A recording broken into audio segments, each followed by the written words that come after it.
చపాతీలకి ఎప్పుడు ఒకటే కర్రీ చేస్తాము. ఆలు కర్రీ అనేసి, లేకపోతే పన్నీర్ కర్రీ అనేసి, రాజ్మా అనేసి ఇలా మనము ఎప్పుడూ రొటీన్ కర్రీస్ చేస్తూ ఉంటాము. ఇంట్లో కొన్నిసార్లు కొన్ని మనకి ఆలు అనేసి, రాజ్మా అనేసి ఇలాంటివి ఏమీ ఉండవు. ఆ టైంలో ఏం చేసుకోవాలా అని సతమతం అవుతున్నప్పుడు ఈ కర్రీ ప్రిపేర్ చేయండి. బటర్ నాన్, పుల్కా, చపాతీ దేనిలోకైనా పరోటా దేనిలోకైనా సూపర్ ఉంటుంది. ఫస్ట్ అయితే మిల్ మేకర్ ఉంటుంది కదండి, దాన్ని శుభ్రంగా ఉడకబెట్టుకొని వాటర్ అంతా పిండేసి పల్స్లో ఒక పల్స్ తిప్పితే సరిపోతుంది. ఈ విధంగా అవుతుంది. మరి పేస్ట్గా చేసుకోవద్దండి అసలని. ఇలా ఉంటే సరిపోతుంది. ఎక్కువ అసలు చేయొద్దు, ఒక పల్స్ ఇస్తే సరిపోతుంది. దీన్ని పక్కన పెట్టేసుకుందాం. ఇప్పుడైతే ఆయిల్లోని ఉల్లిపాయ, పచ్చిమిర్చి, టమాటాని వేపుకుంటున్నానండి.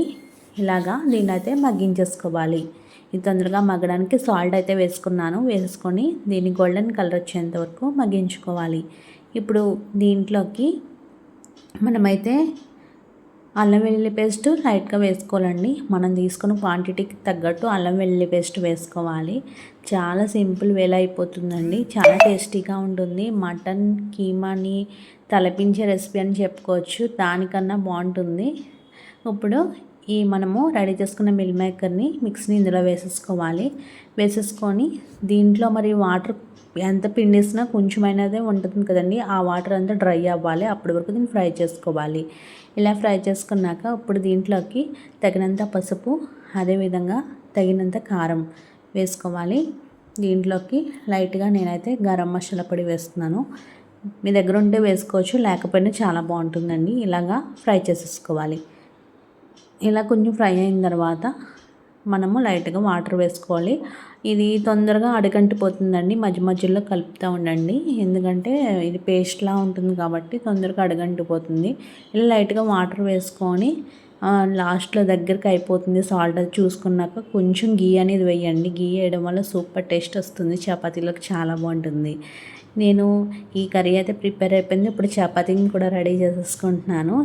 నేను ఇలాగా ఒక చపాతీ ముద్దని 2 చిన్న ముద్దల్లా చేసుకొని నేను ఇలా ఒక చపాతీని అద్దుకొని దీనిపైన ఇంకో చపాతీని కూడా అద్దుకొని 2 వేసుకొని ఇలాగా ఒకదానికొకటి అటాచ్ చేసుకుంటానండి. అప్పుడు మనం చపాతీ కాల్చినప్పుడు 2 లేయర్ చపాతీ లాగా పొంగుతూ వస్తుంది. తిన్నప్పుడు కూడా చాలా మృదువుగా సున్నితంగా తిన్నప్పుడు చాలా బాగుంటుంది. లేయర్గా ఇలా ట్రై చేయండి, మీకు కూడా నచ్చుతుంది. నేనైతే ఇలా చేస్తాను. చూసారు కదా ఎంత బాగా పొంగి వస్తుందో. అంతేనండి, చాలా బాగుంది కదా.